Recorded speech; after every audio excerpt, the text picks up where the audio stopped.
மாபெரும் கையெழுத்து இயக்கத்தை தொடங்கி வைப்பதற்காக இங்க வந்திருக்கக்கூடிய பாரதிய ஜனதா கட்சியினுடைய பொறுப்பாளராக எம்எல்சியாக இருந்து பணிபுரிந்து நீண்ட அரசியல் அனுபவம் இருக்கக்கூடிய ஐயா பொங்குலெட்டி சுதாகர் ரெட்டி அவர்களே, முன்னாள் மாநில தலைவர் முன்னாள் அமைச்சர் ஐயா பொன் ராதாகிருஷ்ணன் அவர்களே, முன்னாள் மாநில தலைவர் இதற்கு முன்பு ஆளுநராக இருந்து நம்மோடு இப்பொழுது தொண்டராக பணியாற்றி கொண்டிருக்கக்கூடிய அக்கா தமிழிசை சவுந்தரராஜன் அவர்களே, தர்ம போராளி முன்னாள் தேசிய செயலாளர் ஹெச் ராஜா அவர்களே, நம்முடைய மாநிலத்தினுடைய மூத்த முன்னிருக்கையில் இருக்கக்கூடிய துணைத் தலைவர்களே, அண்ணன் KP ராமலிங்கம் அவர்கள், அண்ணன் டால்பின் ஸ்ரீதர் அவர்கள், அண்ணன் நாராயண திருப்பதி அவர்கள், அண்ணன் சக்கரவர்த்தி அவர்கள், மாநிலத்தினுடைய செயலாளர் அக்கா சுமதி வெங்கடேசன் அவர்கள், இங்க இருக்கக்கூடிய எல்லா பிரமிளா சம்பத் அக்கா அவர்கள், அமைப்பு பொதுச் செயலாளர் அண்ணன் கேசவ விநாயகம்ஜி அவர்கள், இங்க இருக்கக்கூடிய எல்லா நம்முடைய மாவட்ட தலைவர்கள், இந்த கையெழுத்து இயக்கத்திற்கு இங்கே வந்திருக்கக்கூடிய எல்லா அன்பு தொண்டர்களுக்கும் என்னுடைய நெஞ்சார்ந்த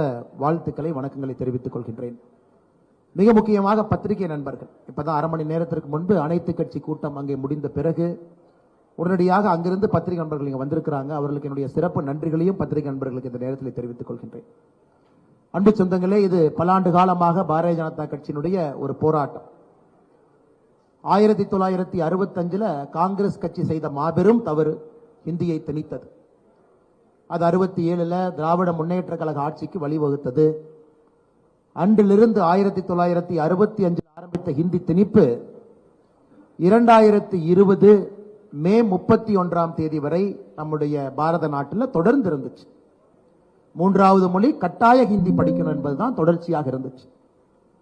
அந்த 31 மே மாதம் 2020 அப்பிருந்து நம்ம புதிய கல்விக் கொள்கை எப்பொழுது தேசிய கல்விக் கொள்கையாக வெளியே வந்துச்சோ அன்றிலிருந்து நாம் பார்த்து கொண்டிருக்கின்றோம். 3வது மொழி என்பது கட்டாய ஹிந்தி கிடையாது, ஒரு விருப்ப மொழியாக, ஒரு இந்திய மொழியாக எடுத்து படிக்க வேண்டும் என்று பாரத பிரதமர் நரேந்திர மோடி ஐயா கொண்டு வந்திருக்கிறார்.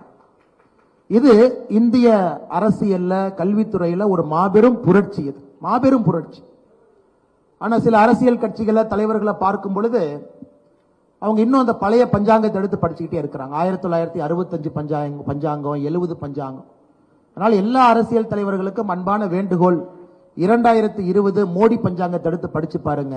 அதுல இந்த 3வது மொழி என்பது ஹிந்தி திணிப்பு இல்லை, ஒரு பிடித்த இந்தி மொழியை படிக்கணும் என்பதுதான் மோடி பஞ்சாங்கம் 2020 இருந்து.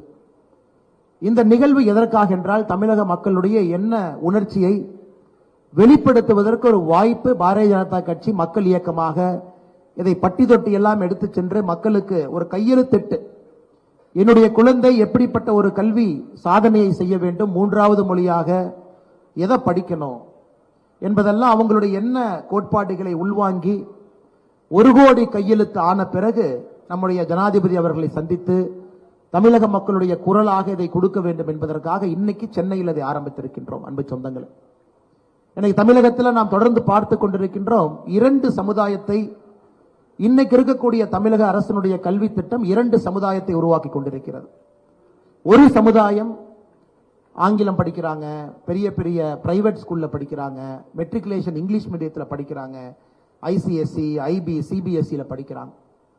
அவர்கள் 3 மொழியை படிக்கிறாங்க, அவர்களுக்கு பிடித்தமான 3வது மொழியை படிக்கிறாங்க. இது ஒரு சமுதாயம்.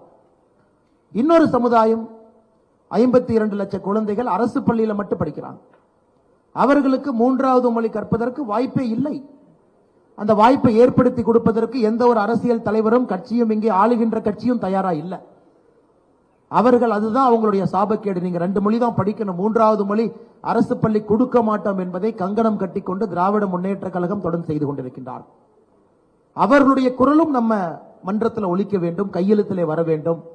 அவங்க தந்தை தாய் நினைப்பதை நம்ம கொண்டு வரணும் என்பதற்காகத்தான் சமக்கல்வி எங்கள் உரிமை என்கின்ற ஒரு முழக்கத்தை பாரதிய ஜனதா கட்சியில் எடுத்திருக்கின்றோம். சமமான கல்வி எந்த பள்ளிக்கூடத்தில் படிச்சாலும் சரி, அது அரசு மரத்துக்கு கீழே இருக்கக்கூடிய தமிழகத்தில் இன்னைக்கு பல இடத்துல பார்க்கிறோம்.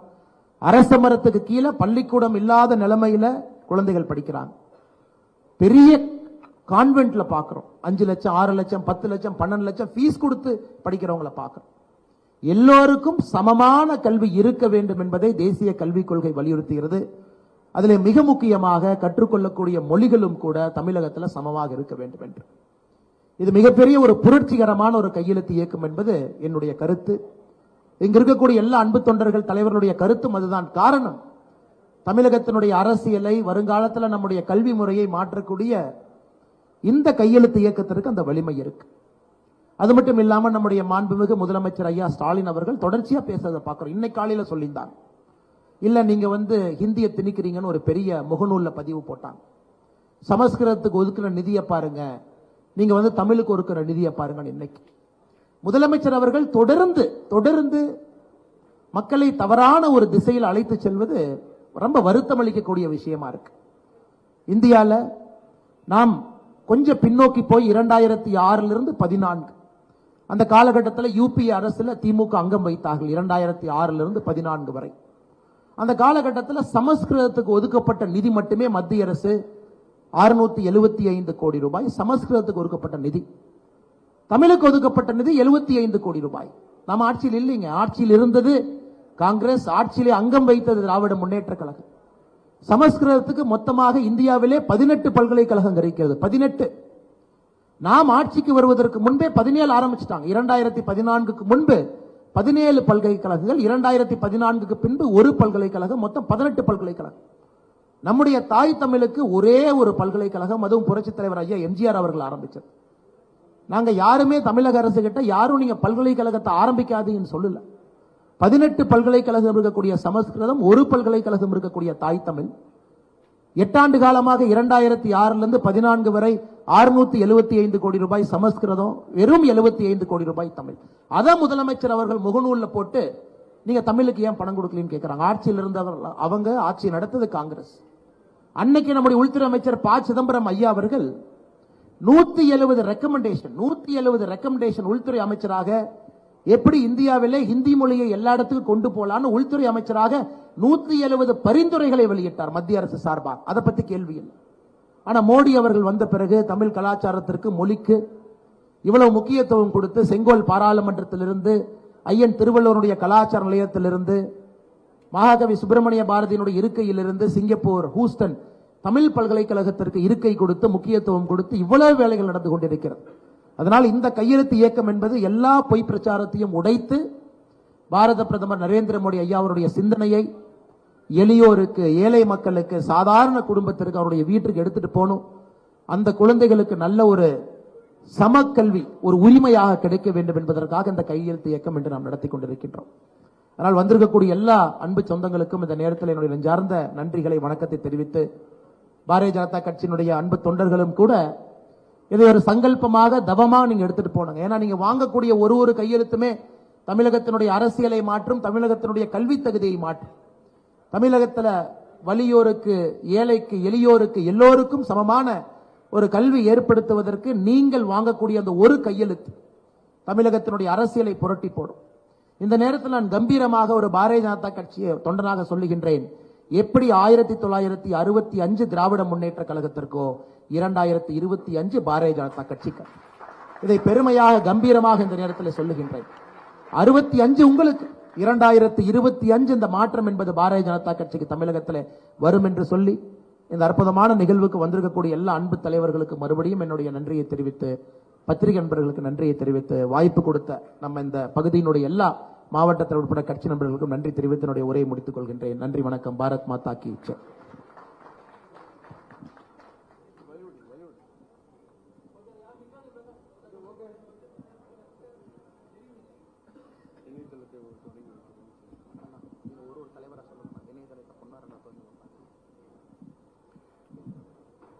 சமக்கல்வி எங்கள் உரிமை என்ற இணையதளத்தை மரியாதைக்குரிய முன்னாள் மத்திய அமைச்சர், முன்னாள் மாநில தலைவர் பொன் ராதாகிருஷ்ணன் ஐயா அவர்கள் தொடங்கி, ஐயா சுதாகர் ரெட்டி அவர்களும் இணைந்து தொடங்கி.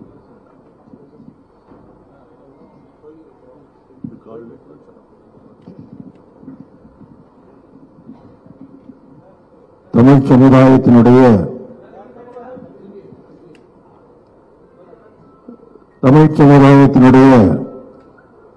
ஒரு மறுமலர்ச்சிக்கு வித்திடுகின்ற இந்த நல்ல நிகழ்ச்சியிலே கலந்து கொண்டிருக்கின்ற மாநில தலைவர் உள்ளிட்ட அத்தனை பேருக்கு என்னுடைய வணக்கத்தை தெரிவித்துக் கொள்கின்றேன். இந்திய ஆரம்பத்தில் கொண்டு வந்து 1905 இந்திய பிரச்சார சபை ஆரம்பிச்சது 1918. 1920 ஒரு பெரியவர் ஒரு பள்ளிக்கூடம் ஆரம்பிக்கிறாரு, ஈரோட்டில் ஆரம்பிக்கிறாரு, தன்னுடைய வீட்டிலேயே ஆரம்பிக்கிறாரு. 30 மாணவர்கள் தங்கி ஹிந்தி படிப்பதற்கு உணவு உட்பட எல்லா ஏற்பாடுகளும் கொடுத்து அந்த பள்ளிக்கூடத்தை ஆரம்பிக்கிறார். அந்த பெரியவர் வேறு யாரும் கிடையாது, பெரியவர் ஈவேரா அவர்கள். பெரியார் ஆரம்பித்து வச்ச அந்த பள்ளிக்கூடத்தை போல இதுவரைக்கும் யாரும் பள்ளிக்கூடம் ஆரம்பிச்சது கிடையாது. திருவிக்கா போன்றவர்கள் இப்படி பல பேர் இருக்கின்றார்கள். ஆகையினால இன்னைக்கு இருக்கக்கூடிய இந்த தலைமுறைக்கும் எதிர்காலத்தில் வருகின்ற தமிழ் சமுதாயத்திற்கும் எல்லாம் அவர்களுக்கு கிடைக்க வேண்டும் அப்படிங்கிற நோக்கத்தோடு பாரதிய ஜனதா கட்சி இந்த ஒரு நல்ல முயற்சியில் இறங்கி இருக்கின்றது. இந்த இணையதளம் என்பது ஒவ்வொரு தமிழனுடைய நாடி துடிப்பாக திகழ்கின்றது. இதனை எடுத்துச் செல்ல வேண்டிய பொறுப்பு நம்மிடம் இருந்து கொண்டிருக்கின்றது. சவால்கள் எதிர்நோக்குவதற்கு தயாராக இருப்பதற்கு நாம் தயாராகி விட்டோம் என்கின்ற அடையாளமாக இது அமைந்திருக்கின்றது. ஆகவே இந்த இணையதளத்தை 8 கோடி தமிழருடைய சார்பிலே பாரதிய ஜனதா கட்சியின் மூலமாக துவக்கி வைப்பதில் நாங்கள் பெருமைப்படுகின்றோம்.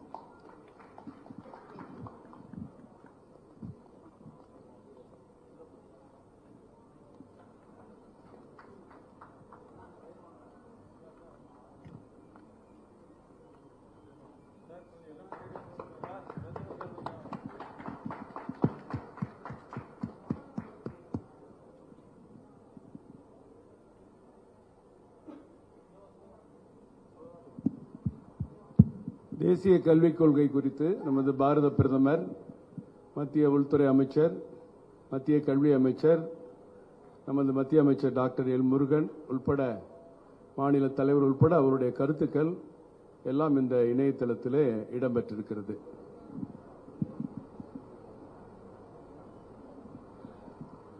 அதேபோன்று தேசிய கல்விக் கொள்கை குறித்து நமது தலைவர்கள் பேசிய ஒளிப்பதிவுகளும் இங்கே இடம்பெற்றிருக்கிறது.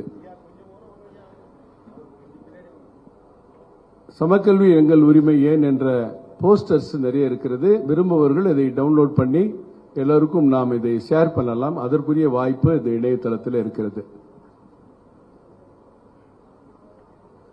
தேசிய கல்விக் கொள்கை குறித்து மக்கள் கருத்து என்ன, அவர்களுடைய பதிவுகளும் இங்கே இருக்கிறது. பல்வேறுபட்ட இளம் பெண்கள், குடும்ப தலைவிகள், இளைஞர்கள், பெரியவர்களுடைய கருத்துக்கள் பதிவு செய்யப்பட்டிருக்கிறது. தேசிய கல்விக் கொள்கை குறித்து திமுக தலைவர், முதலமைச்சர் உட்பட மற்ற எல்லோரும் எப்படி தவறான கருத்துக்களை மக்களிடம் பரப்பிக் கொண்டிருக்கிறார்கள் என்பதையும் இந்த இணையதளத்திலே நாம் பதிவு செய்திருக்கிறோம்.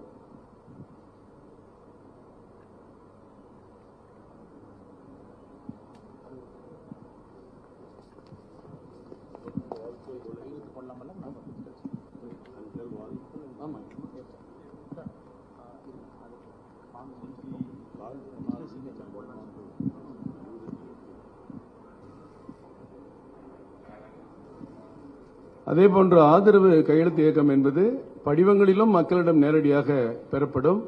அதேபோன்று இந்த இணையதளத்திலும் உள்ளே சென்று QR கோடில் இருந்து சென்று அல்லது நேரடியாக அதை திறந்து அதில் கையெழுத்து இயக்கத்திற்கு ஆதரவாக டிஜிட்டல் சிக்னேச்சரும் இதில் போட முடியும் என்பதையும் பணிவோடு தெரிவித்துக் கொள்கிறோம்.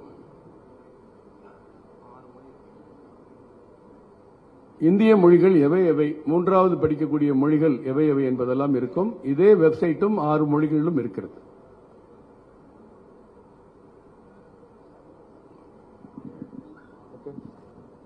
நன்றி நன்றி. அடுத்து மரியாதைக்குரிய அண்ணன் எச். ராஜா அவர்கள் பாடலை தொடங்கி வைப்பதற்கு முன்பாக நமது இணை பொறுப்பாளர் ஐயா அவர்கள் சென்னை விமான நிலையம் செல்ல இருப்பதால் அவர் முதலில்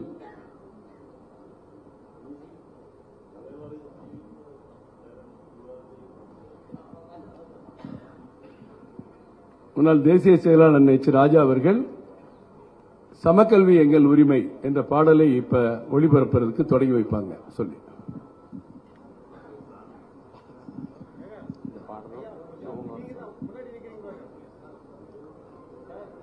இன்றைய தினம் உண்மையிலேயே ஒரு ஃபர்ம் ஸ்டெப் ஃபார்வர்டு.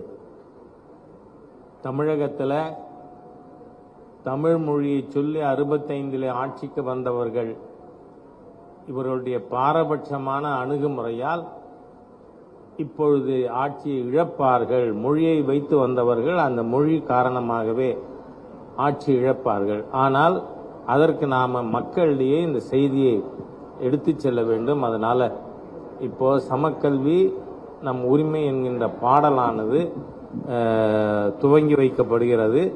இது பட்டி தொட்டி எல்லாம் இந்த பாடலை நாம் எடுத்து சென்று இதற்கு வலு சேர்க்க வேண்டும் என்று கேட்டுக்கொள்கிறேன்.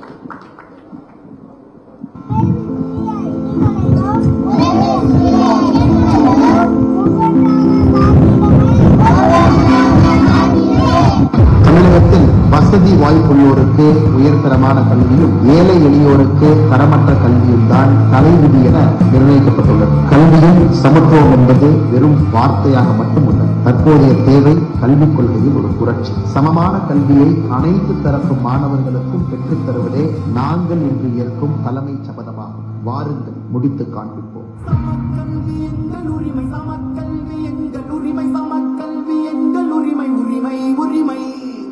இது அவங்க நடத்துற பள்ளிக்கூடத்துல எல்லாம் அவங்க இஷ்டத்துக்கு என்னென்னமோ வச்சுக்கிறாங்க. ஆனா பாமர மக்கள் படிக்கிற பள்ளிக்கூடத்துல எல்லாம் இந்த மாதிரி நாங்க அதை தான் கொண்டு வரோம். அவங்க இஷ்டத்துக்கு பண்ணி இந்த மாணவர்களை முட்டாளாக்கி உட்கார வச்சிருவாங்க. இதுதான் உண்மை.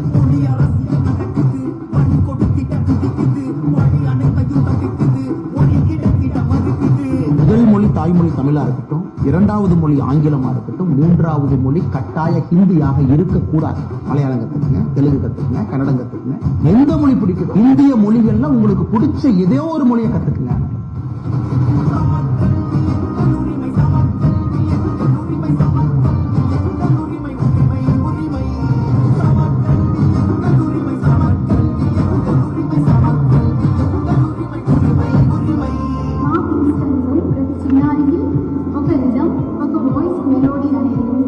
हमारे विद्यालय में कंप्यूटर व प्रोजेक्टर पद्धति द्वारा खेल खेल में भी शिक्षा प्रदान की जाती है. हिंदी எதுக்கும் கூட்டம் இங்கே ஹிந்தி பள்ளி நடக்குது. அவர்கள் பெற்ற பிள்ளை எங்கே பல மொழிகளை படிக்குது. அரசு பள்ளி பிள்ளை எல்லாம் அழுது புலம்பி தடுக்குது. அனைவரும் சம கல்வி கேட்டால் கருப்பு கொடியை பிடிக்குது. சட்டம் திட்டம் படிக்கத்தான் போடுற நீயும் மட்டும் ஒப்பிக்க மட்டும்தான் நாங்க சட்டம் தொடும் வர அடங்க மாட்டோம்.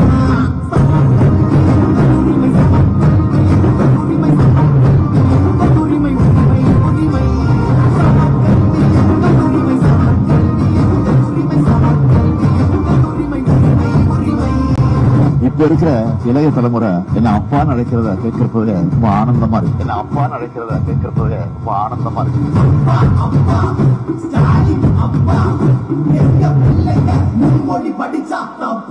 My son is also a citizen of Singapore.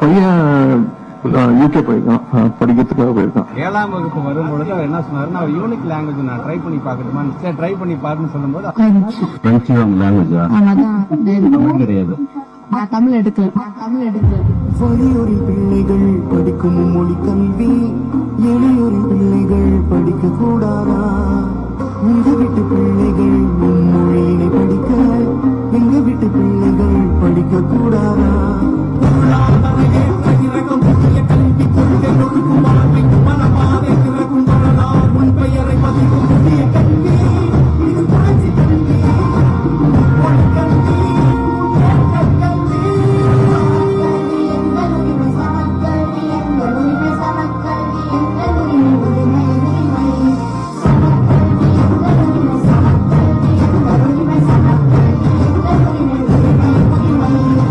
கற்றல் கைமணாலும் கல்லாத உழவுல மாதிரி எவ்வளவுமே தெரிஞ்சுக்கிறது நல்லது.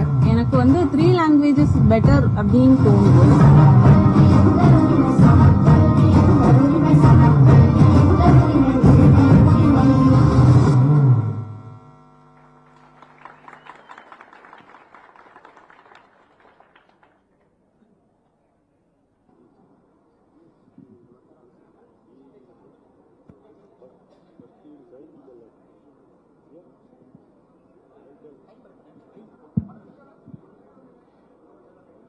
இப்பொழுது சிக்னேச்சர் கேம்பெயின் தொடங்குறாங்க.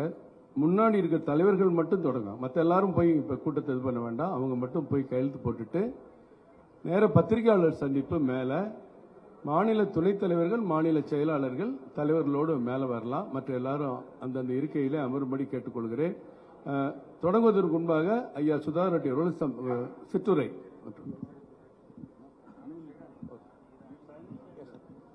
அன்பு சொந்தங்களே, நம்முடைய முதல் கையெழுத்தை அக்கா தமிழிசை சவுந்தரராஜன் அக்கா அவர்கள் கையெழுத்திட்டு அந்த இயக்கத்தை அக்கா துவங்கி வைப்பாங்க. அக்கா உங்ககிட்ட வந்து முதல் கையெழுத்து போட்டு அந்த அற்புதமான புரட்சியை செய்ய வேண்டும் என்று அன்போடு கேட்டுக்கொள்கின்றேன்.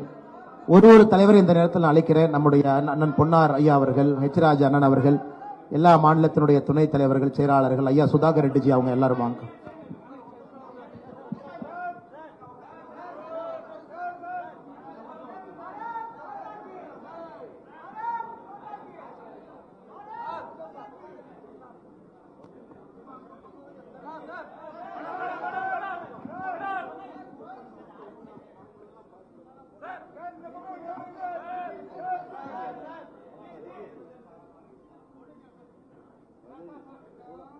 சமக்கல்வி சமக்கல்வி சமக்கல்வி சமக்கல்வி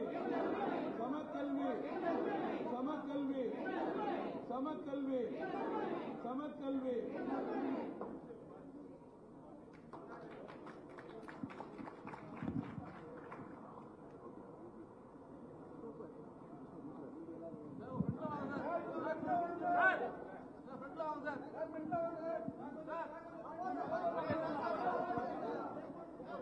சமக்கல்வி சமக்கல்வி சமக்கல்வி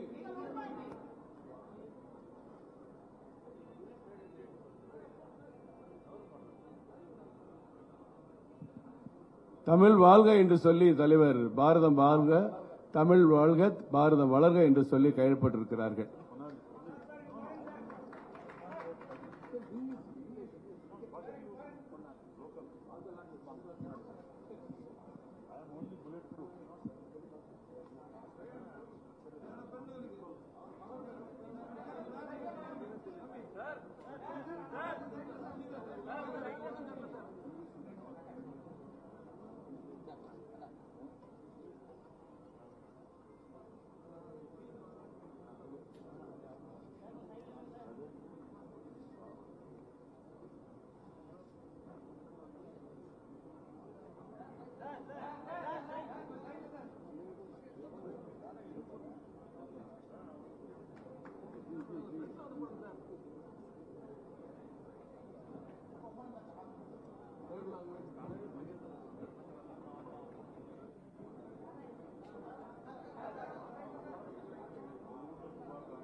எஜுகேட் டு ஆல், எல்லாருக்கும் சம கல்வி அப்படிங்கறத எழுதி கையெழுத்து போட்டிருக்காங்க ஐயா சுதாகர் ரெட்டி ஐயா அவர்கள்.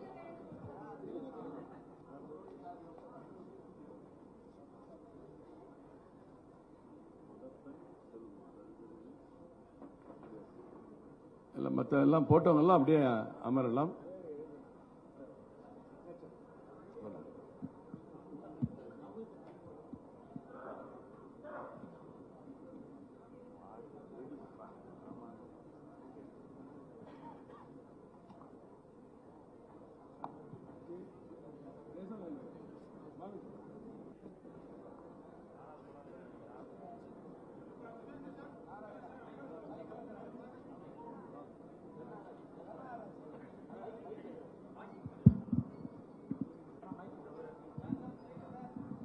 ஹலோ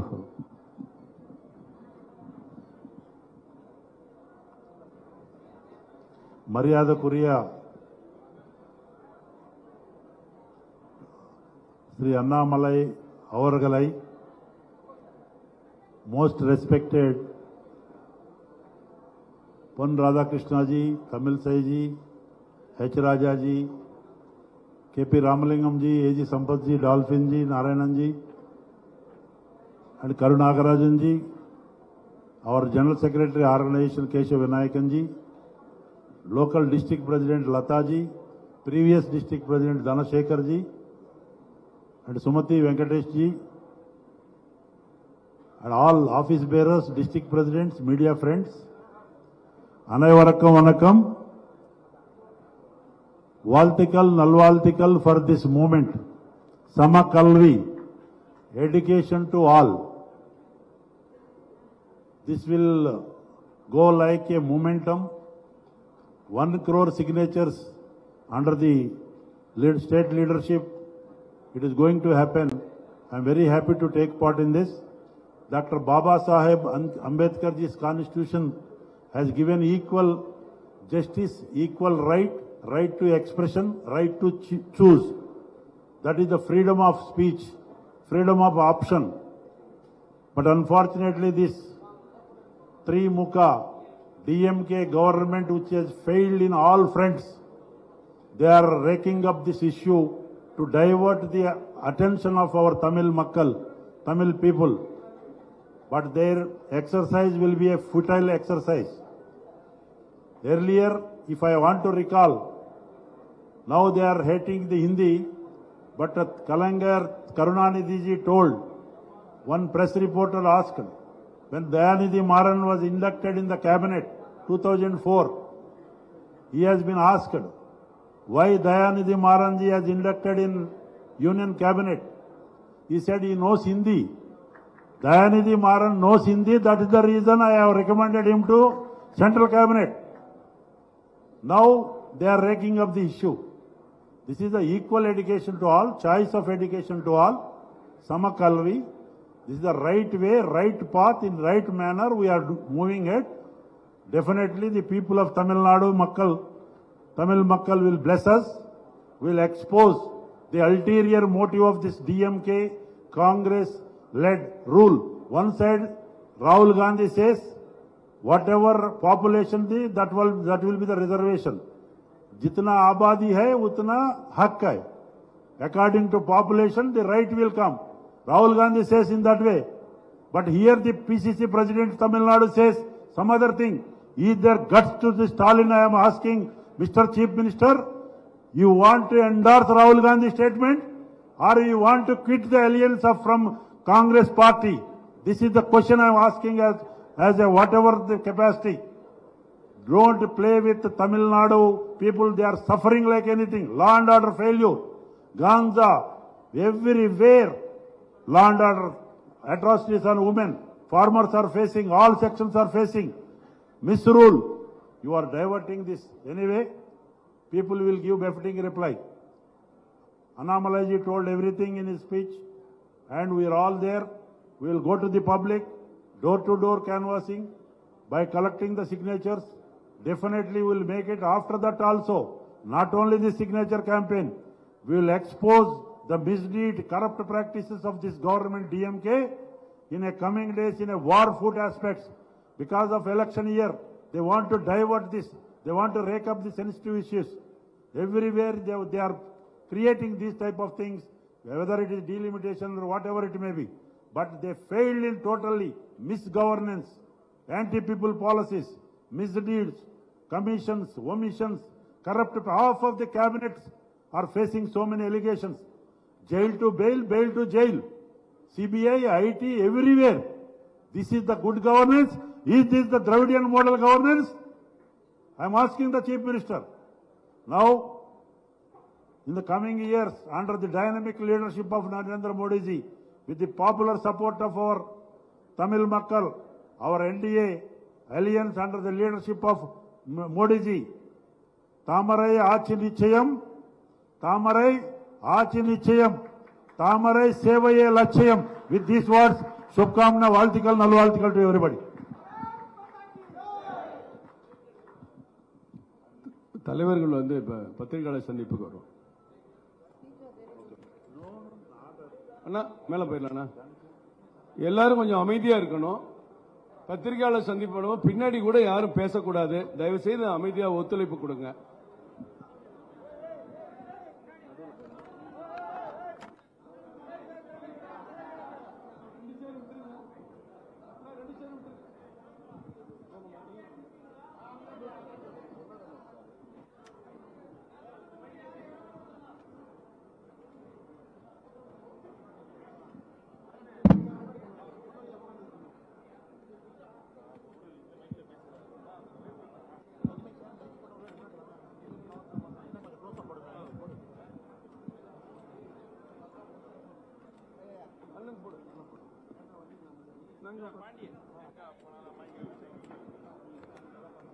மேல இருக்கிறவங்க பின்னாடி இருக்கிறவங்க கொஞ்சம் அமைதியா இருங்க. ஏன்னா பத்திரிகையாளர் கேமரா தள்ளி இருக்கு, அவங்க கேட்கிற கேள்விக்கு பதில் சொல்ல முடியாது. எல்லாரும் தயவு செய்து அமைதியா இருங்க. தயவு செய்து அமைதி, இங்க நிக்கிறவங்க எல்லாம் அமைதியா இருங்க. ரங்கநாயகில ஆரம்பிச்சலாமா?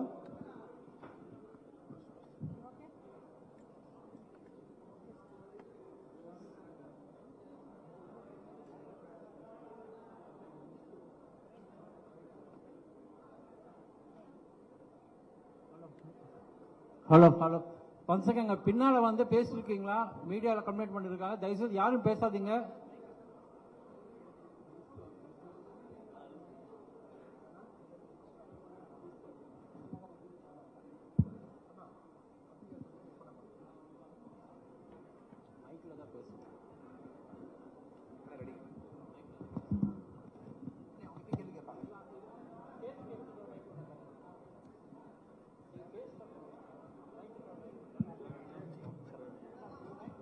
தம்பி ஓகே, ஆரம்பிக்கலாமா?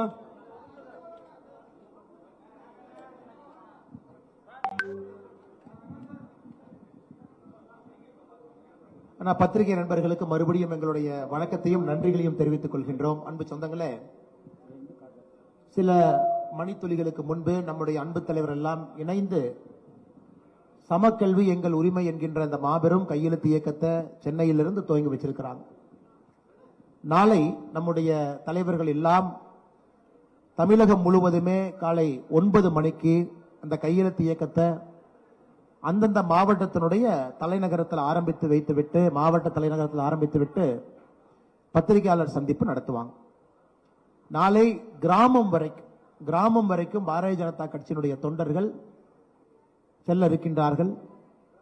தொடர்ச்சியாக நாளையிலிருந்து பூத் அளவில், ஒரு பஞ்சாயத்து அளவில், ஒரு கிராமத்தில் பாரதிய ஜனதா கட்சியினுடைய தொண்டர்கள் பொதுமக்களோடு இணைந்து வீடு வீடாக சென்று கையெழுத்தை கலெக்ட் பண்ண ஆரம்பிப்பாங்க. நம்ம கொஞ்ச நேரத்துக்கு முன்னாடி நம்முடைய வெப்சைட்டை அண்ணன் பொன் ராதாகிருஷ்ணன் அவங்க துவங்கி வச்சாங்க. அதுல டிஜிட்டல் சிக்னேச்சர் போடுவதற்கான வாய்ப்பு இருக்கு. அந்த வெப்சைட் வந்து 6 மொழியில் இருக்கும். தமிழ் மொழியில ஓபன் ஆகும், ஆங்கிலத்தில் இருக்கும், தெலுங்குல இருக்கும், கன்னடத்தில் இருக்கும், மலையாளத்தில் இருக்கும், ஹிந்தியில் இருக்கும். ஸோ இத்தனை மொழிகள்ல அந்த வெப்சைட் இருக்கும். ஏன்னா தமிழகத்தில் கிட்டத்தட்ட கடந்த சென்சஸ் படி சற்றேறக்குறைய 11% மக்கள் மாற்று மொழி பேசுறவங்க நம்முடைய இந்த புண்ணிய பூமியில் இருக்கிறாங்க. அவங்க எந்த மொழியில் வேண்டுமானாலும் சென்று இந்த வெப்சைட் அக்சஸ் பண்ணி கையெழுத்து போடலாம். அவங்க டிஜிட்டல் சிக்னேச்சர் ஒரு கவுண்டா பதிவாகும். நாம டிரான்ஸ்பரன்சிக்காக அந்த வெப்சைட்ல தினமும் எத்தனை பேர் கையெழுத்து போட்டாங்க அப்படிங்கிற கவுண்டர் ஆரம்பிக்கும் போது 0ல இருந்து அது நீங்க பார்க்கலாம். அதுல கவுண்டர் ஓடிக்கிட்டே இருக்கும். அதே நேரத்தில் நாம பிசிக்கலா வாங்கக்கூடிய கையெழுத்துக்கள் எல்லாம் நம்முடைய கட்சி அலுவலகத்திற்கு தொகுப்பாக அது வரும். நம்முடைய நோக்கம் மே மாத கடைசிக்குள்ள 1 கோடி கையெழுத்து வாங்கிய பிறகு நாம நேரடியாக அதை நம்ம ஜனாதிபதி, மாண்புமிகு ஜனாதிபதி அம்மா அவங்க எடுத்துட்டு போய் தமிழகத்தினுடைய மக்கள் குரல் என்ன என்பதை சொல்ல நம்முடைய தலைவர்கள் இருக்கின்றார்கள். நாளைக்கு காலையில தமிழகம் முழுவதும் செல்லக்கூடிய நம்முடைய தலைவர்களுக்கு என்னுடைய நன்றிகளையும் வாழ்த்துக்களையும் இந்த நேரத்தில் தெரிவித்துக் கொள்கின்றேன். அன்பு சொந்தங்களே, அது மட்டும் இல்ல, இதை பாரதிய ஜனதா கட்சி எந்த அளவுக்கு கம்பீரமாக இதை எடுத்திருக்கின்றோம் என்றால், அன்பு நண்பர்கள், பத்திரிகை நண்பர்களுக்கு வருகின்ற 23ஆம் தேதி திருச்சிராப்பள்ளியில ஒரு மாபெரும் பொதுக்கூட்டம், இதற்காக முதல் பொதுக்கூட்டம் மார்ச் 23ஆம் தேதி சாயங்காலம் திருச்சிராப்பள்ளியில நடக்க இருக்கிறது. அதன் பிறகு அடுத்த பொதுக்கூட்டம் மார்ச் 29ஆம் தேதி திருநெல்வேலியில, அடுத்த பொதுக்கூட்டம் ஏப்ரல் 5ஆம் தேதி வெள்ளூர்ல, அடுத்த பொதுக்கூட்டம் ஏப்ரல் 12ஆம் தேதி காஞ்சிபுரத்துல, அடுத்த பொதுக்கூட்டம் ஏப்ரல் 19ஆம் தேதி சேலத்துல, அடுத்த பொதுக்கூட்டம் ஏப்ரல் 26ஆம் தேதி சென்னையில, மே 3ஆம் தேதி மதுரையில, கோயம்புத்தூர்ல மே 11ஆம் தேதி அனைத்து தமிழகத்தினுடைய மண்டல்கள், நம்முடைய பாரதிய ஜனதா கட்சியினுடைய மண்டல் இருக்கக்கூடிய பகுதிகளில் அந்தந்த நகரத்தில் பொதுக்கூட்டம் நடத்தப்பட இருக்கிறது. எனக்கு தெரிஞ்சு மே 11ஆம் தேதியே தமிழகத்தினுடைய குரலாக இந்த பொதுக்கூட்டத்தில் வரக்கூடிய மக்களுடைய எண்ணிக்கை, சாமானிய மனிதனுடைய குரலை பார்க்கும் பொழுது எனக்கு தெரிஞ்சு முதலமைச்சர் அவர்களே தன்னுடைய முடிவை மாற்றிக்கொண்டு விடுவார் என்கின்ற நம்பிக்கை எங்களுக்கு இருக்கு. இது ஒரு போட்டியாக நம்ம பொன்னார் ஐயா அவர்கள், ராஜா அண்ணன், தமிழிசைக்கா சொன்னது போல இது ஒரு போட்டியாக நாங்க எப்பவும் அரசியல் பண்ண விரும்பலைங்க. இது போட்டி கிடையாது. மக்களுடைய உணர்வுகளுக்கு மதிப்பளித்து அவர்களுக்கு மூன்றாவது மொழி படிப்பதற்கு ஆர்வம் இருக்கும் பொழுது அதை ஃபெசிலிட்டேட் பண்ணணும், எனேபிளிங் பண்ணணும் என்பதற்காகத்தான் அந்த இயக்கத்தை ஆரம்பிச்சிருக்கோம். இது அரசியல் ரீதியாக நாங்க யாரும் போட்டி போடல. மக்களுடைய எண்ணத்திற்கு நேர்மாறாக ஆட்சியாளர்கள் இருக்கின்றார்கள் என்பதை இந்த கையெழுத்து இயக்கம் மூலமாக ஒரு சமுதாய பணியாக பாரதிய ஜனதா கட்சி எடுத்துட்டு போறோம். நிச்சயமாக இதில் எங்களுக்கு வெற்றி கிடைக்கும் என்கின்ற முழு நம்பிக்கை இருக்கு. தமிழக மக்கள்கிட்ட அன்பான வேண்டுகோள், உங்களுடைய குழந்தைகளுடைய எதிர்காலம் சம்பந்தப்பட்ட ஒரு முக்கிய நிகழ்வு, ஒரு பெரிய வாய்ப்பு. ஏன்னா அரசியல்ல வாக்கு மூலமாகத்தான் மாற்றம் வரும் என்பது தெரிந்திருந்தாலும் அந்த வாக்கு செலுத்துவதற்கு முன்பு எதற்காக வாக்கு செலுத்துகின்றோம் என்பதற்காகத்தான் இந்த இயக்கத்தை நாம் ஆரம்பிச்சிருக்கிறோம். மே 2026 புது ஆட்சி இங்கே வரும் பொழுது இந்த கல்விக் கொள்கை என்பது உங்களுடைய அடிப்படை விஷயமாக உங்களுக்கு கொடுக்கப்பட வேண்டும். அது தேசிய ஜனநாயக கூட்டணி நிச்சயமாக தமிழகத்தில் 2026 ஆட்சியில் அமையும் பொழுது அது நடக்கும். அதற்கு நீங்க இந்த கையெழுத்து இயக்கத்தில் அன்பான எங்களுடைய வேண்டுகோள், நீங்க பங்கேற்கணும், நீங்க கையெழுத்து போடணும். குறை நிறைகள் இருக்கும் பொழுது நம்முடைய தொண்டர்கள் வீட்டுக்கு வரும்போது சொல்லணும். நம்முடைய வெப்சைட்ல நீங்க டிஜிட்டல் சிக்னேச்சர் போடும் பொழுது உங்களுடைய ஃபீட்பேக், கமெண்ட், கருத்துக்கள் எதிர்ந்தாலும் நீங்க பதிவு செய்ய வேண்டும் என்று அன்போடு கேட்டுக்கொள்கின்றோம். இது கையெழுத்து இயக்கத்தை பற்றி உங்களுக்கு பத்திரிகை நண்பர்களுக்கு நாங்கள் சொல்லக்கூடிய செய்தி. இதை தாண்டி உங்களுக்கு கேள்விகள் இருக்கும். இன்னைக்கு அனைத்து கட்சி கூட்டம் நடந்திருக்கிறது, அந்த கேள்விகள்லாம் கேளுங்கன்னே பதில் சொல்றோம். நன்றி, வணக்கம்.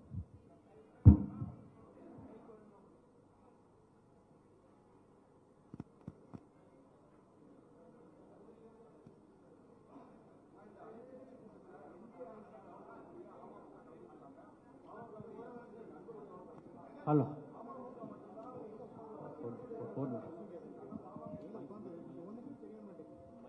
இல்லைங்கண்ணா, கலந்து கொள்வதற்கு எல்லா கட்சிகளுக்கும் உரிமை இருக்கு.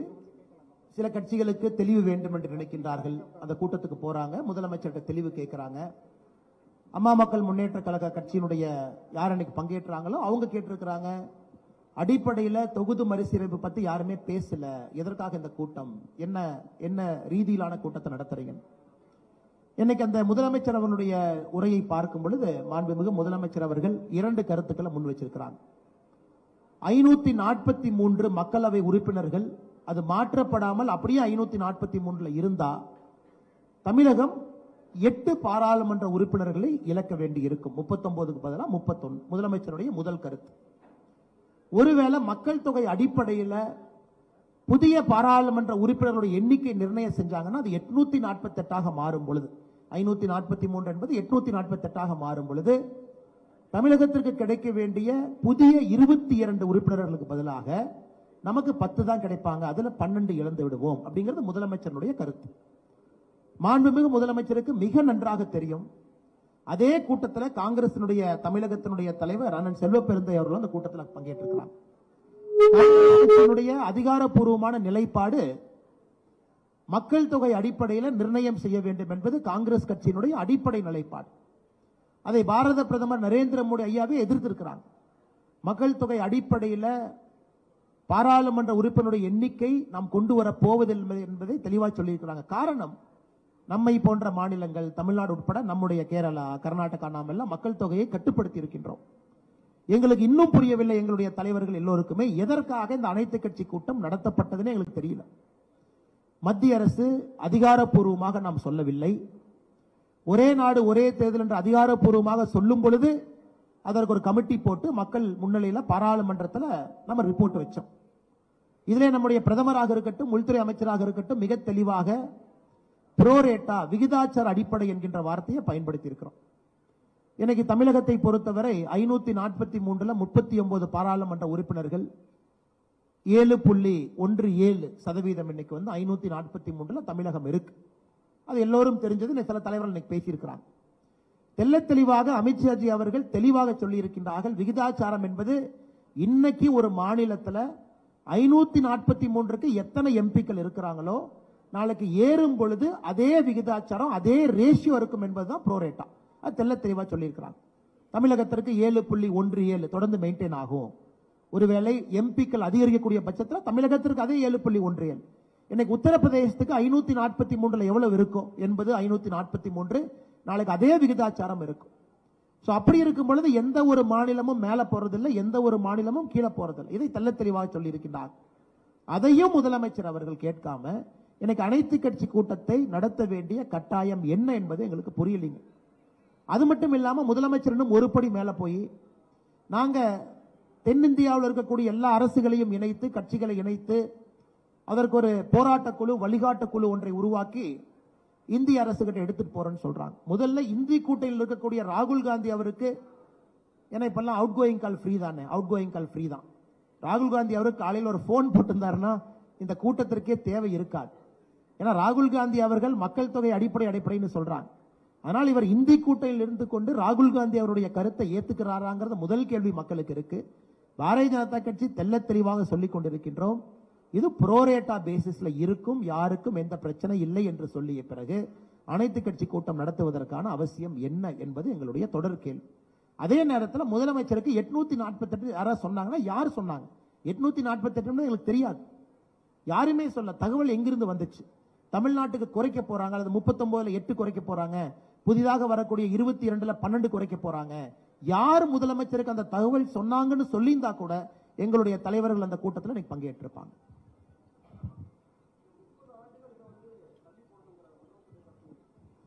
ஆனா இன்னைக்கு முதலமைச்சர் அவர்கள் எவ்வளவு சூசகமா அந்த அறிக்கை எழுதுறாருன்னா, 2000ல எங்களுடைய பாரதிய ஜனதா கட்சி தேசிய ஜனநாயக கூட்டணி ஐயா அடல் பிகாரி வாஜ்பாய் அவர்கள் தான் தள்ளியே போட்டாங்க.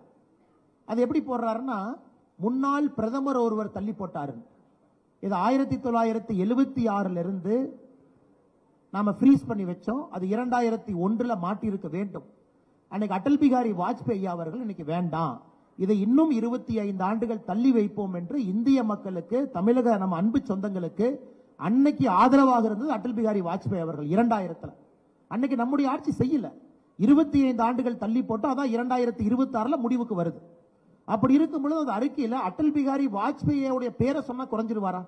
இன்னைக்கு முதலமைச்சர் பேசியிருக்கக்கூடிய பேச்சுல அறிக்கையில ஏன் அடல் பிகாரி வாஜ்பாய் அவர்கள் தான் 2000ல செஞ்சாங்க கூட ஏன் சொல்ல மாட்டாரு?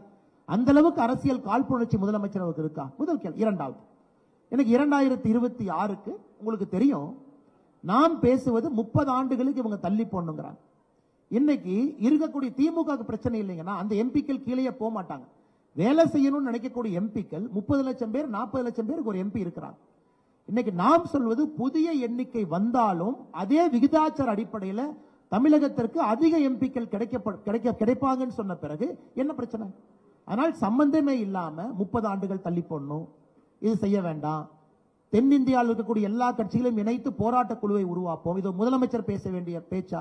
நேற்று பொன்னாரையா பத்திரிகையாளர் சந்திப்பில் சொன்னாங்க, கிட்டத்தட்ட முதலமைச்சர் கிளர்ச்சி தான் ஏற்படுத்தல, இந்த ரெவல்யூஷனரி மாதிரி எதுவும் பண்ணல. இந்த நக்சலைட்ஸ் எல்லாம் பண்ணுவாங்க, மத்திய அரசுக்கு எதிராக கிளர்ச்சி செய்வோம், அந்த அளவுக்கு தான் முதலமைச்சருடைய கடிதம் இருக்கு. ஆனால் பொறுப்பான ஒரு பதவியில் இருக்கக்கூடிய முதலமைச்சர் அவர்கள் இன்று நடத்தியிருக்கக்கூடிய அனைத்து கட்சி கூட்டம் என்பது நிச்சயமாக முகம் சுளிக்க வைக்கிறது. எத்தனையோ பிரச்சனை இருக்கு, அதெல்லாம் பேசல. பெண்களுக்கு எதிரான பாலியல் குற்றம் பேசல, தமிழகத்தில் டாஸ்மார்க் சாராயம் அதை பத்தி பேசல, அடிப்படை லஞ்ச லாவண்யம் அதிகமா இருக்கு அதை பத்தி பேசல. இத்தனை விஷயத்தை பேசாம சம்பந்தமே இல்லாத ஒரு விஷயத்தை பேசுவதற்கான காரணம் என்ன? அதுவும் நாங்கள் கேட்கக்கூடிய தொடர் கேள்வியா இருக்குங்க.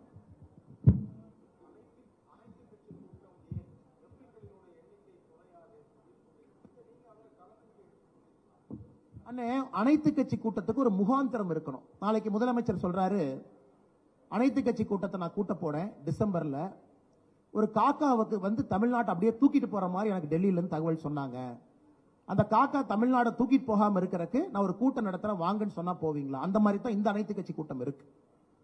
ஒரே நாடு ஒரே தேர்தல் அனைத்து கட்சி கூட்டம், எஸ். ஜிஎஸ்டி அனைத்து கட்சி கூட்டம், நீட் அனைத்து கட்சி கூட்டம், எல்லா இடத்திலும் பாரதிய ஜனதா கட்சி சட்டமன்றத்தில் எல்லாத்தையும் நம்ம பேசியிருக்கோம். ஏன்னா அது நடைமுறையில் இருக்கக்கூடிய சட்டம் அல்லது வரப்போகுதுன்னு தெரியும். முன்னாள் ஜனாதிபதி அவர்கள் தலைமையில் நம்ம குழு போட்டுட்டோம். அப்ப தெளிவுபடுத்த வேண்டியது எங்களுடைய கடமை, ஆட்சியில் இருக்கும் நம்ம கடமை. எந்த முகாந்திரமும் இல்லாம எதற்காக இந்த அனைத்து கட்சி கூட்டம்? இது மக்களிடம் ஒரு பயத்தை ஏற்படுத்துவதற்காக மட்டும்தான் முதலமைச்சர் அதை கூட்டியிருக்கிறாங்க. நாங்க புறக்கணிப்பதற்கு முன்பு கேள்விகள் கேட்டோம். ஐயா, தமிழ்நாட்டுக்கு 8 எம்பி குறையும் சொல்றீங்களே, எப்படி, யார் சொன்னாங்க சொல்லுங்க, நாங்க வர்றோம். அல்லது தமிழ்நாட்டுக்கு 22 எம்பிக்கள் வர வேண்டிய இடத்துல 12 பேர் கூட வரமாட்டாங்க, 10 பேர் தான் வருவாங்கன்னு சொன்னீங்க, யார் சொன்னாங்கன்னு சொல்லுங்க. அதற்கும் பதில் இல்லை. முதலமைச்சர் அவர்களுக்கு எலெக்ஷன் கமிஷன் சொல்லல, மத்திய அரசு சொல்லல, பாராளுமன்ற விவகாரத்துறை அமைச்சர் சொல்லல, பார்லிமெண்ட்ல கடைசியா நாங்கள் இந்த கூட்டத்தொடரில் நாங்கள் அதை பேசல. அதன் பிறகு அமித்ஷாஜி அவர்கள் ப்ரோரேட்டா விகிதாச்சார அடிப்படைன்னு சொன்ன பிறகும் பயத்தை ஏற்படுத்துவதற்காக அனைத்து கட்சி கூட்டம் எந்த முகாந்திரம் இல்லாமல் நடத்தும் பொழுது எப்படி அந்த கூட்டத்திற்கு நாங்கள் பங்கேற்று அந்த கூட்டத்துக்கு ஒரு அங்கீகாரம் கொடுக்கறதுங்கண்ணா? நாளைக்கு மத்திய அரசு ஒரு அறிக்கை கொடுக்கிறார், நாங்க 2026 செய்ய போறோம் அப்படின்னா நாங்க வர்றோம் அனைத்து கட்சி கூட்டத்துக்கு. ஏன்னா அது கொள்கை முடிவு, கிளாரிபிகேஷன் நாங்க கொடுக்கிறோம். முதலமைச்சர் கூட்டுட்டோம், உங்களுடைய பயம் ஐயம் எல்லாம் சொல்லுங்க, நாங்க கிளாரிஃபை பண்றோம். யாருமே சொல்லாம நீங்களாக ஒரு கூட்டத்தை கூட்டும் பொழுது அந்த கூட்டத்திற்கு எப்படி நாங்க அங்கீகாரம் கொடுக்கறதுங்கண்ணா?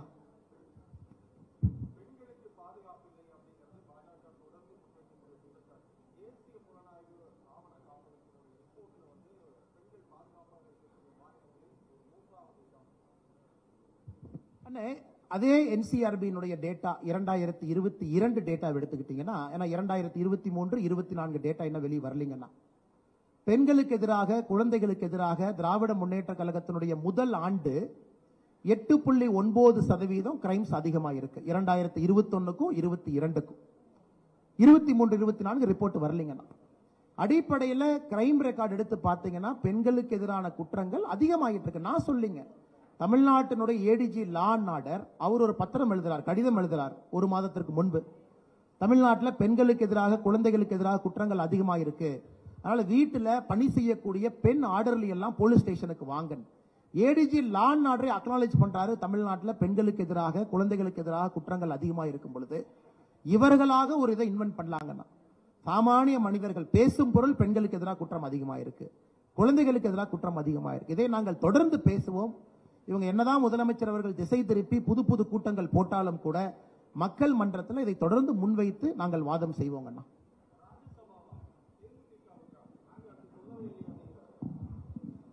ஆனா எங்களுக்கு தெரியாதுங்கண்ணா, 2 கட்சிகள் என்ன பேசினாங்க, 2 கட்சிகள் என்ன முடிவு செஞ்சாங்க, 2 கட்சிகளுக்குள்ள என்ன ஒப்பந்தம் போட்டாங்க. அதற்குள் பாரதிய ஜனதா கட்சி நாங்க போக விரும்பல.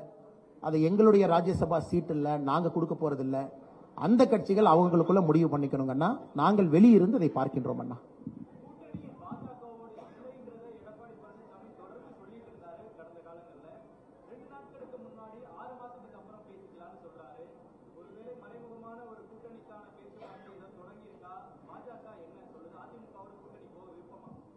மறைமுகமாக நாங்கள் யாருக்கிட்டையும் பேசல. நேர்படையாக இருக்கக்கூடிய கட்சி எங்களுக்கு தேசிய ஜனநாயக கூட்டணி 2024 வலிமையான ஒரு கூட்டணி. நீங்க பாத்தீங்க, நேற்று அண்ணன் டிடிவி தினகரன் அவர்கள் என்னோட ஒரு நிகழ்வில் பங்கேற்கிறாங்க பொள்ளாச்சி பகுதியில். நேற்று அவங்க அறிவிச்சாங்க 2026 எங்கள் பயணம் தேசிய ஜனநாயக கூட்டணி பாஜகவோட தான் இருக்கும், இருந்தாலும் நாளைக்கு நாங்கள் அனைத்து கட்சி கூட்டத்துக்கு போறோம், எங்க கருத்தை நாங்கள் வைக்க போறோம் அப்படின்னு ரொம்ப தெள்ள தெளிவா கிளாரிஃபை பண்ணாங்கன்னா. எங்களை பொறுத்தவரை அதிமுக இன்னைக்கு எதிர்கட்சியா இருக்கிறாங்க. அதை எதிர்கட்சி தலைவர் அண்ணன் எடப்பாடி பழனிசாமி அவங்க என்ன சொல்லியிருக்கிறாங்க, ஓட்டுக்களை சிந்தாம செதறாம அப்படின்னு ஒரு கருத்தை வச்சிருக்கிறாங்க. எதிர்கட்சி தலைவராக அவருடைய வாதம், சிந்தாம செதறாம ஓட்டுக்களை ஒருங்கிணைக்கக்கூடிய வேலை இருக்கு அப்படின்னு சொன்னாங்க. பாரதிய ஜனதா கட்சியை பொறுத்தவரை தேர்தல் எப்பவோ இருக்குதுங்கன்னா, தேர்தலுக்கு இன்னும் 1 வருடம் இருக்கு. கட்சி அடிப்படை வேலை பார்த்து கொண்டிருக்கின்றோம், அதிலே வேகம் எடுத்துக் கொண்டிருக்கின்றோம். கையெழுத்து இயக்கம் எல்லாமே நேரமும் காலமும் வரும்பொழுது பேசுவாங்கன்னா, தேசிய ஜனநாயக கூட்டணி எப்படி இருக்கும், இதில் எப்படிப்பட்ட தலைவர்கள் இருப்பாங்க, எந்தெந்த கட்சிகள் அங்கம் வகிப்போம், அதற்கான நேரம் வரும்போது இதை பத்தி நம்ம பேசுவோங்கண்ணா. சாம் சார் சொல்லுங்க. Political question with Tamil Nadu BJP taking an anti-people sentiment in terms of your stand in be it NEET exemption or 3-language policy and now delimitation. Does the Tamil Nadu BJP run the risk of getting itself politically isolated in Tamil Nadu? My friend Sam Daniel from NDTV has asked a question. Tamil Nadu BJP has taken an anti-people stand. Anti-popular stand. I really don't know what is anti-people stand. I also don't know what anti-popular stand. If the DIPR, which is run by Tamil Nadu government and some DMK channels, consider this is a popular stand, I'm sorry, you are mistaken, my brother Sam. So Tamil Nadu BJP has taken a very popular people's stand that 3-language is the need of the hour. NEET is the need of the hour. And more importantly, Tamil Nadu people have given highest respect for Honorable Prime Minister Narendra Modi ji. I am not making this as a political statement, and we are very, very clear. Come May end, we will reach our target of 1 crore signature, and it will be a resounding success. That is why we have announced our public meeting and gatherings also. And you will see what is popular, what is not popular post May month. Would the central government be willing to now bring about a constitutional amendment if they seriously mean that the government is committed to ensure continuation of the present MPs proportions in all states? Sir, you are a very senior journalist. I am not. You are a very seasoned journalist also, sir. Right now, the Article 81 of the Indian Constitution, it talks about 543, it talks about population, it talks about 1971 census. When the time comes in the parliament, when the NDA, BJP, when our leaders have to announce the change in demarcation of new boundary, the increase in numbers, whenever the announcement has to happen, that point of time, like one nation, one election, how we have very clearly spelled out what is there, 100% we will spell out. Right now, Amit Shah ji has gone one step further, even before the announcement, to say it will be a pro rata. That is to clarify to any political party that is trying to create any other fissures in our Indian Democratic Republic. So we're very clear, when the time comes, when the central government announces it to the Indian public, it will be made exactly like how we have made one nation, one election. One more question. When the central government claims that the Prime Minister loves Tamil, is it also not important to name, for example, trains running through Tamil Nadu in Tamil, to name the flagship programs of the central government? At least some of them, you take turns. One name can be in Tamil, one can be in Telugu, one in Malayalam. Than naming all of them in Hindi, which is being perceived as Hindi imposition in Tamil Nadu. Isn't that very important? Sir, I only request our Honorable Chief Minister of Tamil Nadu to travel in Rani Velu Nachiyar Express. We will give him a free ticket. Tamil Nadu BJP will book a free ticket for our Honorable Chief Minister, M.K. Stalin Ayya. And many trains are named. Many trains are named the Tamil icons, including Rani Velu Nachiyar Express, Shivaganga. There is a Sengol Express train which runs during the Kasi Tamil Sangam. It was launched. And why is the Tamil Nadu Honorable Chief Minister not looking at that kind of trains? And second, I'm just coming, sir. Second, when the Honorable Chief Minister says, when the Parliament, when Sengol was installed, the DMK had the audacity not to enter the Parliament during the Sengol installation also. That is their highest extent to which they have ill-treated Tamil culture. To what respect the current Chief Minister is talking about Tamil pride? When Sengol was installed in Tamil Nadu, why the Tamil Nadu Chief Minister did not send his MPs to attend it? In fact, they issued a statement that they are condemning Sengol installation. One of their alliance MPs went to the extent of saying, we are bringing monarchy back. Like Chola dynasty, we are bringing monarchy back. Nowhere he has honored. When Kasi Tamil Sangamam, when all the three times the Honorable Minister Dharmendra Pradhanji has extended a personal invite to Tamil Nadu Chief Minister through M.K. Stalin, neither did he attend, nor did he send one of his representatives to Kasi. When Saurashtra Tamil Sangam, when the Honorable PM personally extended invite to Honorable Tamil Nadu Chief Minister, he did not go. So nowhere he goes, and then he sits inside and talks about Tamil pride. I am asking the same question back to Tamil Nadu Chief Minister. 8 years you were in alliance, 2006 to 14. What were you doing? Did you bring one train named after a Tamil icon? Why you did not start a Kasi Tamil Sangamam? Why you did not focus on Sengol? Right now, the Central Institute of Classical Tamil, it's translating Tirukkural into 100 world languages. They have completed 53. In the last Kasi Tamil Sangamam, 23 of our Sangha Ilakiyam is translated to Hindi. Why is Tamil Nadu Chief Minister not looking at that? Why is he sitting in his room and every single time is only trying to attack BJP, trying to attack Modi ji on flimsy reasons, sir? How would you justify keeping all the flagship programs of the central government only in Hindi, but not in any of the other languages? Sir, now we have to understand, this is far better than the Congress time, Indira Yojana, Rajiv Yojana, this Yojana, that Yojana, grandchildren Yojana. We are not doing that kind of politics. And these people were 8 years present in the UPA government and the cabinet. They were shamelessly accepting Indira Gandhi Yojana, Rajiv Gandhi Yojana, and they were shamelessly putting boats in Tamil Nadu. Why is Chief Minister currently concerned with? We are not focusing on any single leader. We are only having Prime Minister Yojana. A Chief Minister who is copying the Prime Minister's scheme, the reason being the pharmacy. A Chief Minister who is blindly copying the Prime Minister's schemes in Tamil Nadu by renaming it. I don't think he has got any right to comment on the central government's program. But do you think it's time the BJP at least could bring about changes to make sure names of all, flagship programs are named in all languages, not just in Hindi? Do you think they should make a beginning now? Sir, now you have to understand, sir, it is not that it is intentionally done. Any scheme, any name, if you understand, when it comes in Tamil Nadu, it is coming in Tamil name only. For example, if you are looking at the Farmers Yojana, the Krishi Yojana, in Tamil Nadu, it becomes Vivasayigal Ookatthogai. That is how the ad is. That is how everything. Everybody knows, sir. In Selva Magal Semipu Thittam is the Tamil name. In Delhi, it could be a Hindi name. When it comes to Tamil Nadu, even in postal office, it is named in Tamil as Selva Magal Semipu Thittam. That is how translation. Why is Tamil Nadu Chief Minister not popularizing the Tamil name? Why is he not popularizing Selva Magal Semipu Thittam? Why is he not popularizing Vivasayigal Ookatthogai Thittam? Why is he not popularizing Pradhama Mantri Pharmacy, Maruthuva, Makkal Marundagam? These are all Tamil names which is kept in Tamil for Tamil Nadu state. Why is the Chief Minister not popularizing? So he is sitting in his chair only making just flimsy grounds is attacking. Last question, sir. In several education parameters, despite its two-language policy, Tamil Nadu's educational indices are much better than North Indian states. That's what the school education minister also argues. Why should you impose a model that does not really work well even in northern states on a state that's performing well? To answer this question, sir, now we have to understand, they look at only GER. GER is the only data the Tamil Nadu government brings to say, look at gross enrollment ratio, we have crossed 50%. I am sure, Sam, sir, you know it has also dropped down to 49. Tamil Nadu's gross enrollment ratio is not 51, it is dropping down 49.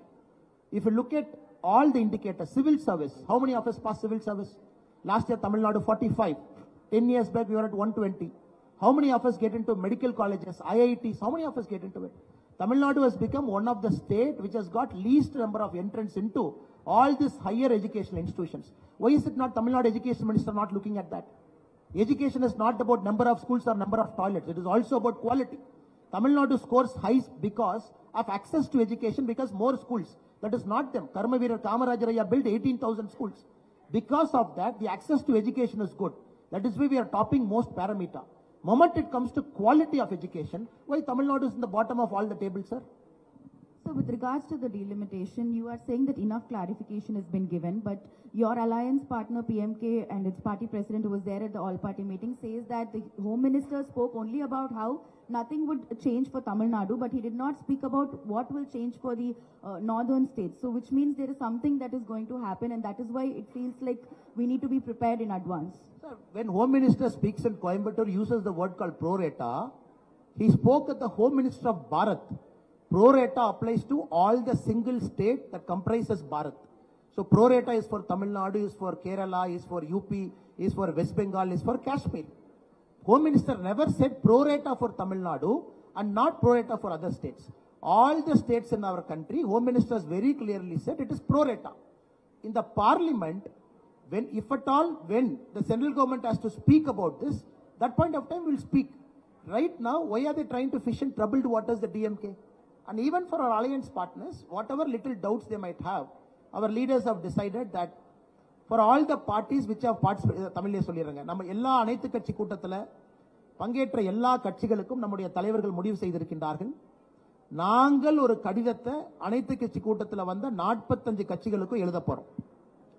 எங்களுடைய தலைவர்கள் 45 கட்சி தலைவர்களையும் போய் சந்திப்பாங்க. தமிழகத்தில் பாரதிய ஜனதா கட்சியினுடைய தலைவர்கள் 45 கட்சி தலைவர்களையும் போய் சந்தித்து அவர்களுக்கு இது சம்பந்தமாக ஏதாவது டவுட் இருக்கு, தவறான புரிதல் இருக்கு, அல்லது ஐயம் இருக்கு, அச்சப்பாடு இருக்குன்னா பாரதிய ஜனதா கட்சியினுடைய கடமை, எங்களுடைய தலைவர்கள் 45 கட்சிகளை யாரு முதலமைச்சர் அழைச்சாங்களோ எல்லாருக்கும் போய் நாங்கள் சொல்வதற்கு தயாராக இருக்கின்றோம். நாளை மறுநாள் 45 கட்சிகளுக்கும் நாங்கள் கடிதம் எழுத போறோம். தனித்தனியாக ஒரு கட்சிக்கும் ஒரு தலைவர் போவாங்க, குழுவாக போய் பண்றோம். சின்ன கட்சி பெரிய கட்சி எதுவும் எங்களுக்கு இல்லைங்க, எல்லா கட்சிக்கும் நாங்க போறோம். இதை அந்த கட்சிகளுக்கு டவுட் இருக்கா? ஏன்னா டிவி மீடியால பேசுறது வேறங்க, ரூம்குள்ள பேசுறது வேற, அந்யோன்யமாக சகோதர சகோதரியாக பேசுவது வேற. அதற்கும் பாரதிய ஜனதா கட்சி நாங்கள் தயாராக இருக்கின்றோம். அண்ணன் பொன்னார் அவர்களாக இருக்கட்டும், தமிழிசை அண்ணன் ஹெச் ராஜா மூத்த தலைவர், அவங்களே நேரடியா போக போறாங்க. 45 கட்சி தலைவர்களையும் சந்திப்பதற்கு எங்களுடைய தலைவர்கள் அவங்க இடத்துக்கு போய் உங்களுக்கு என்ன சந்தேகம் இருக்கு கேளு.